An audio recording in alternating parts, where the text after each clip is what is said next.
Hello students, आज इस video में हम डिस्कस करते हैं क्लास 10th का चैप्टर 3rd। उसमें से सिर्फ हम आज डिस्कस करेंगे वर्ड प्रॉब्लम्स। पिछले के वीडियोस में आपको बताया मैंने अलग अलग method, graphical method, algebraic method में सब्स्टिट्यूशन, एलिमिनेशन, क्रॉस मल्टीप्लिकेशन, और इससे पिछले वीडियो में हमने बात करी थी equation reducible to a pair of linear equations.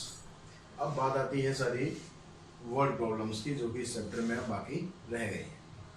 अब सबसे पहले तो आपको ये बात समझनी पड़ेगी कि वर्ड प्रॉब्लम्स के लिए कोई स्पेसिफिक मेथड नहीं है कि आपको कोई स्पेसिफिक फार्मूला या मेथड बता दिया, वो आपने याद कर लिया, आपका काम खत्म। ऐसा नहीं है।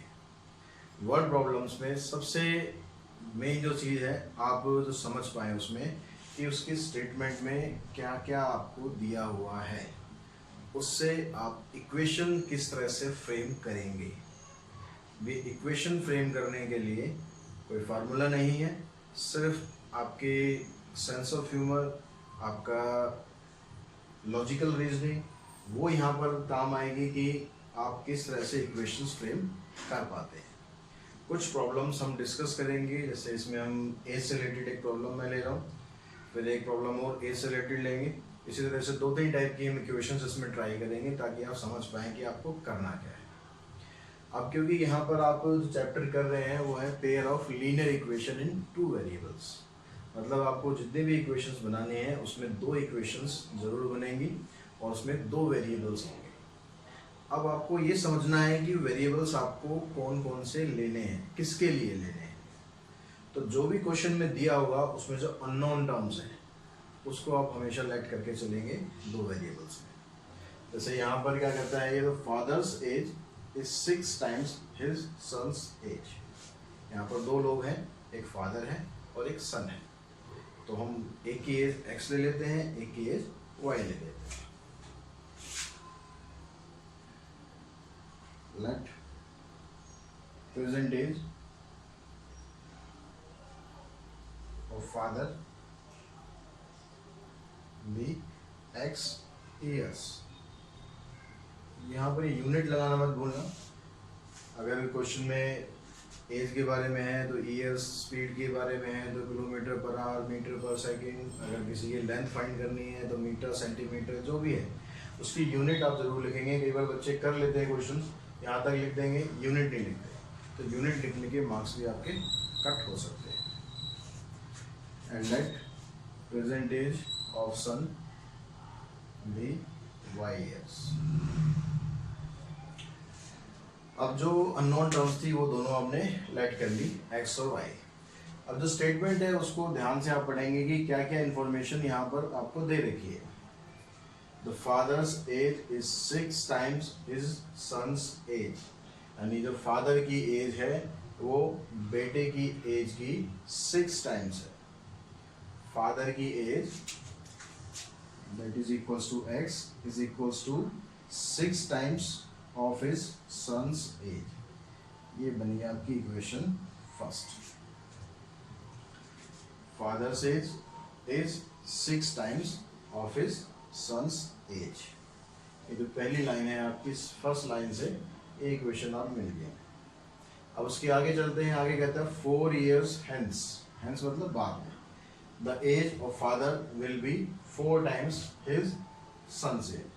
तो 4 साल बाद की बात कर रहे हैं कि अगर 4 साल बाद जाएंगे तो क्या होगा। तो पहले हम क्या करते हैं, 4 साल बाद की एज निकाल लेते हैं, जो हमने अभी प्रेजेंट एज ले रखी है उसके अकॉर्डिंग। अगर 4 साल हम आगे बढ़ाते हैं तो उनकी एज कितनी होगी। 4 years later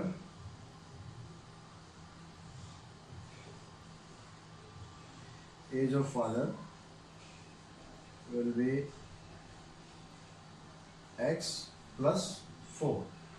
तो ये प्रेजेंट एज यानी अभी जो फादर है, फादर की एज है x, अब से 4 साल बाद उसकी एज में 4 साल हमने ऐड कर दिए, x plus 4 years।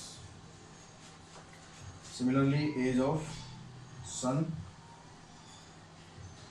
Is y plus 4 years। अब हमें उसके 4 साल बाद की एज मिल गई है कि वो 4 साल बाद एज दोनों की क्या होगी। अब कंडीशन पे हम जाएंगे कि 4 years hence the age of father x plus 4 is 4 times his son's age, 4 times of his son's age, x plus 4, 4y plus 16, y को उधर ले आएंगे, x minus 4y, 4 को उधर ले आके माइनस कर देंगे 12, ये बन गई इक्वेशन सेकेंड। अब आपके पास ये दो इक्वेशन आ गई हैं। इन दोनों इक्वेशन को सॉल्व करने के लिए जो मेथड आपको बताए थे पहले, एलिमिनेशन, सब्स्टिट्यूशन, क्रॉस मल्टीप्लिकेशन, कोई बाउंडेशन नहीं है, कोई लिमिटेशन नहीं है कि आपको यही मेथड यूज़ करना है। जो मेथड आपको सबसे अच्छी तरह आता है वो मेथड अब आप इन दोनों इक्वेशन में यूज़ करेंगे और x और y की वैल्यू निकालेंगे। आंसर जो भी आएगा उसका आंसर की यूनिट जरूर ध्यान रखेंगे कि आंसर के साथ उसकी यूनिट जरूर लिखेंगे। तो इस तरह से दो इक्वेशन बना दी हमने, इसको अब आगे आप सॉल्व कर सकते हैं। एक प्रॉब्लम और लेते हैं हम एज से रिलेटेड।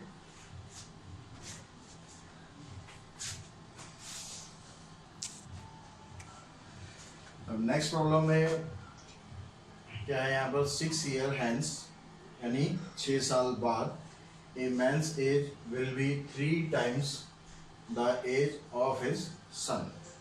यानी अब से 6 साल बाद की बात कर रहा है कि एक व्यक्ति की आयु अपने बेटे की आयु की 3 times होगी। एंड 3 years ago, और 3 साल पहले ही was 9 times as old as his son. उसकी एज अपने बेटे की एज की 9 times होगी। 3 साल पहले की बात कर रहा है। हमें एज फाइंड करनी है प्रेजेंट, तो हम जो लेट करेंगे वो प्रेजेंट एज को ही लेट करेंगे। Let present age of man be x years and present age of son be y years। तो पहले हम बात करेंगे 6 year hence यानी 6 साल बाद की। 6 years later age of man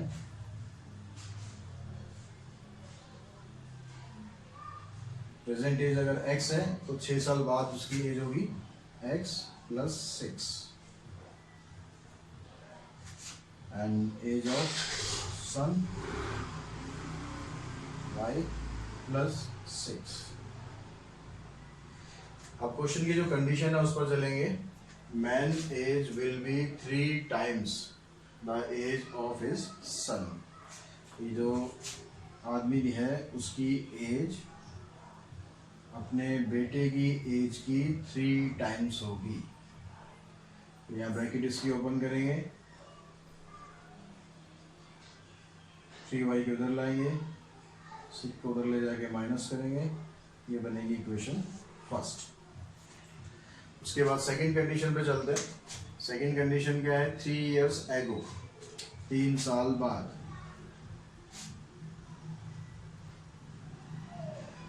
sorry 3 साल पहले, age of man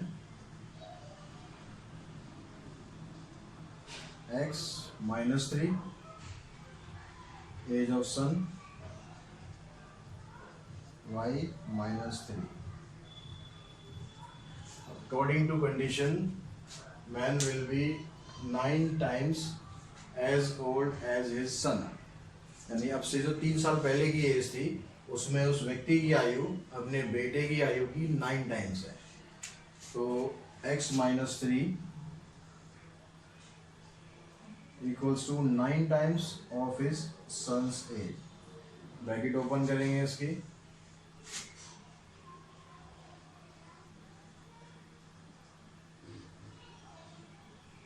nine Y को उधर ले आएंगे, 3 को उधर ले जाके माइनस कर दो। ये इक्वेशन होगी सेकेंड। तो यहाँ भी अब आपके पास ये दो इक्वेशन बन गई। इन दोनों को वही आप अलजेब्रिक मेथड को ऐसा भी यूज़ करेंगे और उससे एक्स और वाई की वैल्यू निकल जाएगी। इस तरह की कुछ और प्रॉब्लम और डिस्कस करते हैं। अब यहाँ इस प्रॉब्लम में आपको दिया हुआ है कि 3 चेयर एंड 2 टेबल्स कॉस्ट ₹1850, यानी 3 चेयर और 2 टेबल की कॉस्ट इतनी है। 5 chair and 3 table cost ₹2850। Find the cost of each chair and table. तो आपको एक चेयर की और एक टेबल की कॉस्ट फाइंड करनी है, और जो चीज हमें फाइंड करनी है उसे हमें एज्यूम कर लेना है। Let cost of each chair and table be ₹X and ₹Y, यानी एक चेयर की कॉस्ट X, एक टेबल की कॉस्ट Y। आप अलग अलग लाइन में भी दोनों को मेंशन कर सकते हैं। अब according to condition cost of 3 chair that is equals to 3x, क्योंकि एक चेयर की कॉस्ट है x, तो 3 चेयर की कॉस्ट होगी 3x and 2 tables equals to 1850. This is your first equation, and cost of 5 chair that is equals to 5x plus cost of 3 table that is 3y is equals to 2850. So there are 2 equations you have to solve using any algebraic method: elimination, substitution, cross multiplication. Next problem पे चलते हैं। A fraction becomes 4/5 when 1 is added to each of the numerator and denominator. अगर किसी fraction में numerator और denominator दोनों में 1 add कर दिया जाए तो फ्रैक्शन 4/5 के इक्वल होगा। अब फ्रैक्शन में दो चीज होती हैं, एक न्यूमरेटर और एक डिनोमिनेटर, तो दोनों को हम एज्यूम कर लेते हैं। Let numerator and denominator of a fraction be x and y. Therefore, fraction is x upon y. Now if 1 is added to each of the numerator and denominator, if 1 is added to numerator and denominator, then it becomes 4/5. अब आप इसको cross multiply करेंगे पहले। 5x plus 5, 4y plus 4, y को इधर लाएंगे, 5x minus 4y, 5 को उधर ले जाके माइनस कर देंगे। ये इक्वेशन होगी हमारी first. According to second condition, if we subtract 5 from each, then it becomes 1/2. If we subtract 5 from numerator and denominator, then it becomes 1/2. Now cross multiply 2x 10 y minus 5, y को इधर लाएं, 2x minus y, minus 10 को उधर ले जाएंगे, plus 10 हो जाएगा। इसके साथ सॉल्व करके ये दूसरी इक्वेशन आ जाएगी। तो इस तरह से यहाँ भी आपके पास 2 इक्वेशन आ जाएंगी, इन दोनों इक्वेशन को लगाओ, सॉल्व करो। तो इस तरह बस आपको समझने की ज़रूरत ये है कि आपको इक्वेशन में जो दिया हुआ है उसको किस तरह से फ्रेम करना है। अगर आप फ्रेम करना समझ जाते हैं इजीली, तो इन क्वेश्चंस में कोई प्रॉब्लम नहीं होती और ऑलमोस्ट 3 या 4 नंबर का क्वेश्चन बोर्ड एग्जाम में आता है। अभी एक प्रॉब्लम और डिस्कस करेंगे हम, स्पीड और टाइम की।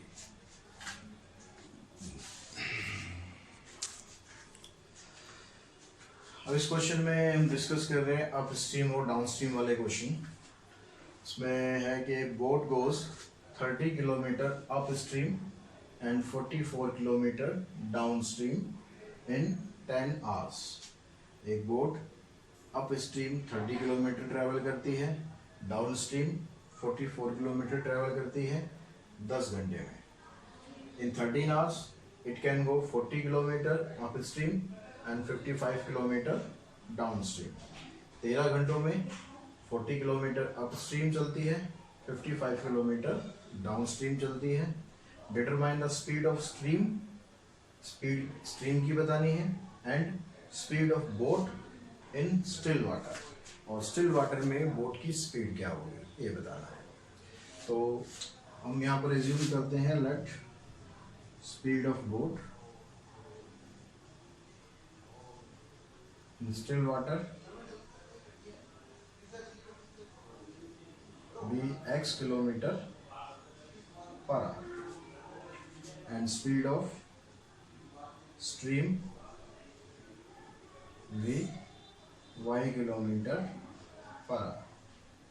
बोट की स्पीड पहले आप लिख लें और स्ट्रीम की स्पीड बाद में लिख लें। अब ये अप स्ट्रीम और डाउन स्ट्रीम क्या है? अप स्ट्रीम का मतलब ये नहीं है कि स्ट्रीम हमें स्पीड प्लस करनी है, या डाउन स्ट्रीम का मतलब ये नहीं है कि स्पीड माइनस करनी है। अप स्ट्रीम का मतलब होता है कि जिस तरफ पानी का फ्लो है उसके अगेंस्ट आना। अब पानी का फ्लो अगर इधर है और आप उसके अगेंस्ट आ रहे हो तो ये नेचुरल है कि आपकी स्पीड कम होगी, क्योंकि पानी इधर बह रहा है, आप इधर आ रहे हो तो पानी आपको उधर धकेलेगा, उससे आपकी स्पीड कम हो जाएगी। कितनी कम होगी? जितना पानी की स्पीड होगी उतना आपकी स्पीड कम हो जाएगी। तो इसलिए जब आप स्पीड निकालेंगे, speed of boat with upstream, तो ये होगी आपकी x माइनस वाई। बोट की स्पीड में से स्ट्रीम की स्पीड आप माइनस कर देंगे। हमेशा ध्यान रखना है कि x माइनस वाई करना है, मतलब बोट में से स्ट्रीम माइनस करना है, स्ट्रीम में से बोट मत कर देना, नहीं तो उल्टा हो जाएगा। Speed of boat with down stream. Down stream का मतलब होता है कि जिस तरफ पानी का फ्लो है उसी तरफ आप जा रहे हैं। अगर पानी इधर बह रहा है तो आप भी इधर ही जा रहे हैं, तो उससे क्या होगा, आपकी स्पीड इंक्रीज हो जाएगी, क्योंकि आपकी मेहनत प्लस पानी आपको धकेलेगा आगे, दोनों की स्पीड आपस में जुड़ जाएगी, ऐड हो जाएगी। तो स्पीड विद डाउन स्ट्रीम होगी x प्लस वाई।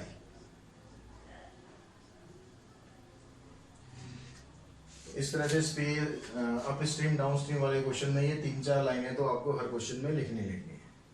उसके बाद अगर हम 30 किलोमीटर अप स्ट्रीम जा रहे हैं तो टाइम कितना लगेगा? टाइम का फार्मूला होता है डिस्टेंस अपॉन स्पीड, ये फार्मूला आपको यूज करना है। तो फर्स्ट कंडीशन के अंदर 30 किलोमीटर अप स्ट्रीम जा रहे हैं, अप स्ट्रीम की स्पीड है आपकी x माइनस वाई, डिस्टेंस है 30 किलोमीटर, तो 30 अपॉन x माइनस वाई, ये टाइम लगा जब आप अप स्ट्रीम ट्रैवल करोगे। प्लस डाउन स्ट्रीम 44 किलोमीटर जा रहे हैं, 44 अपॉन में डाउन स्ट्रीम की स्पीड x प्लस वाई, दोनों टाइम मिलाकर है 10 आवर्स इक्वल्स टू 10, ये होगी इक्वेशन फर्स्ट। सेम ऐसे ही नेक्स्ट कंडीशन में चलेंगे। In 13 hours it can go 40 kilometre upstream, 40 kilometre upstream and 55 kilometre downstream equals to 13 hours.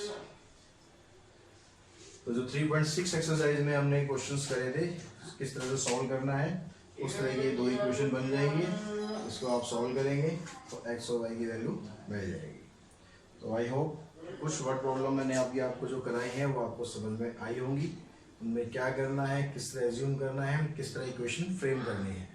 इसके अलावा और बहुत सारी इक्वेशंस हैं, कुछ आप ट्राई करने की कोशिश करना, जितनी हो सकती है उतना कोशिश करें। उसके अलावा कुछ स्पेशल कोई प्रॉब्लम आती है, कोई दिक्कत आ रही है, तो आप सभी को मेरा नंबर भी शायद पता होगा, तो आप उस पर मुझे कॉल कर सकते हैं। नहीं है तो मैं इसमें मेंशन भी कर दूंगा वीडियो में, तो आप कॉल करके मुझसे कंसल्ट करें और जितना भी काम आपको करवाया जा रहा है वो काम आप ज़रूर करें। Thanks to all.